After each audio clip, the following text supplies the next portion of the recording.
Allahu a'lam. Si tu es tombé sur cette vidéo, c'est qu'Allah subhanahu wa ta'ala il te veut bien. Donc écoute bien ce que je vais te dire. Ce que je vais te donner, Inch'Allah, à travers cette vidéo, ce sont des outils indispensables pour préserver ton foyer, ta famille et ta propre âme des ruses de Shaitan.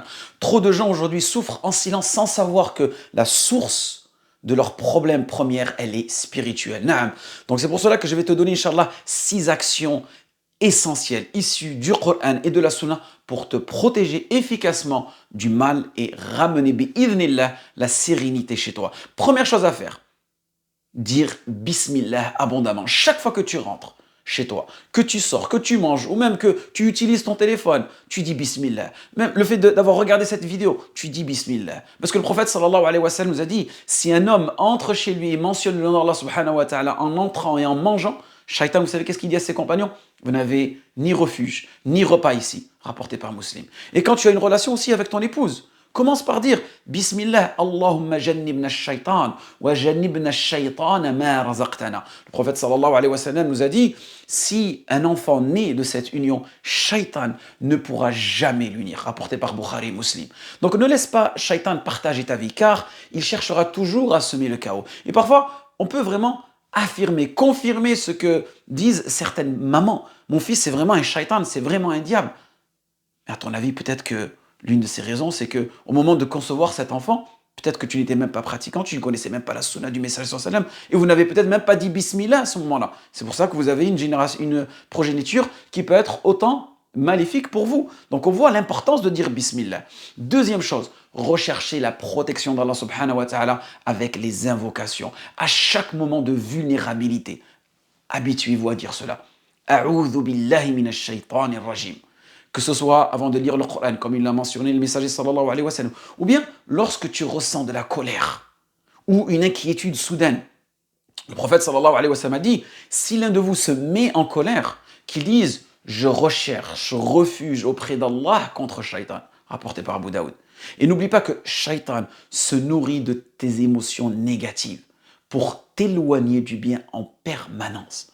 Donc, abondamment, utilise cette formulation. Troisième chose à faire, essaye d'être toujours en état d'ablution. Les ablutions ne servent pas seulement qu'à prier, elles purifient ton âme et elles t'éloignent de Shaitan. Le prophète sallallahu alayhi wa sallam nous a dit, les ablutions sont une arme contre les ruses de diable. Rapporté par l'imam Ahmed dans son Mousnad. Et surtout, ne reste jamais en état de janaba, c'est-à-dire impureté majeure. Le prophète sallallahu alayhi wa sallam nous a mis en garde contre cela, car cela peut ouvrir les portes aux influences négatives. Et lave-toi le plus rapidement possible après avoir eu une relation intime ou un rêve impur. Parce que le fait de rester dans cet état-là, tu sais que tu ne peux pas prier, tu ne peux pas lire le Coran. Donc à ce moment-là, Shaitan, il est aux aguets, il attend juste de trouver une brèche et pénétrer en toi. Billah. Quatrième chose à faire, très très importante, lire Surat al-Baqarah. Naam. Et la lire à haute voix, dans ta maison. Le prophète sallallahu alayhi wa sallam nous a dit, ne faites pas de vos maisons des cimetières. Lisez Surat al-Baqarah, car Shaitan fuit la maison où elle est récitée, rapportée par Muslim. Et même si cela peut te sembler long, divise-la en plusieurs jours, en plusieurs étapes. Et réciter le Coran est une lumière pour ton foyer et aussi une prison pour Shaitan. Et ne vous limitez pas comme certains font juste à mettre Surat al-Baqarah, Cheikh Saleh Ramidi sur YouTube et vous la laissez dans la maison. Ce n'est pas suffisant. Il faut la lire, naam, cette parole divine. Cinquième chose à faire, réciter Ayat al-Kursi. Ce verset est l'une des protections les plus puissantes contre qui? Contre Shaitan. Et Shaitan lui-même l'a dit. Le prophète sallallahu alayhi wa sallam a dit à Abu Huraira, Shaitan t'a dit une vérité. Sadaqak wa huwa kadoub. Shaitan t'a dit une vérité, bien qu'il soit menteur. Celui qui récite Ayat al-Kursi le soir sera protégé par Allah contre le diable jusqu'au matin, rapporté par Bukhari. Mais attention, même si Shaitan a enseigné Abu Huraira quelque chose de bénéfique, ne tombe pas dans son piège, vous voyez? Parce que dans cette histoire, Shaitan voulait manipuler Abu Huraira pour qu'il le laisse partir. Ce que tu dois comprendre, c'est que même le diable reconnaît le pouvoir de Ayat al-Kursi. Même son intention à lui, elle reste mauvaise. Donc, il faut prendre ça en considération. Réciter Ayat al-Kursi chaque jour, chaque nuit, et fermer les portes de ton foyer à ces ruses. C'est des exemples que je vous donne qui sont assez simples, mais il nous faut de la discipline, il nous faut de la détermination et y croire fermement en ces protections divines. Sixième chose à faire, Enlevez ces images, ces représentations humaines. Les anges ne pénètrent pas dans une maison où il y a des images, où il y a des statues. Ce n'est pas moi qui vous le dis. C'est le prophète sallallahu alayhi wa sallam a dit, les anges n'entrent pas dans une maison où il y a des images, rapporté par Bukhari et Muslim. Jibril alayhi salam a refusé de visiter le prophète sallallahu alayhi wa sallam. Et aussi, pensez aux vêtements que portent vos enfants. Évitez ces représentations humaines qu'on peut même retrouver sur les pyjamas, sur les jouets. Ces images, Allah barik fikoum, elles attirent shaitan et elles éloignent les bénédictions d'Allah subhanahu wa ta'ala. Et aujourd'hui, combien de chambres d'enfants on peut retrouver des posters, on peut retrouver des photos d'idoles, ou même des personnes qui représentent Satan sans que vous le sachiez. Et ce portrait, il peut être juste au-dessus de votre enfant.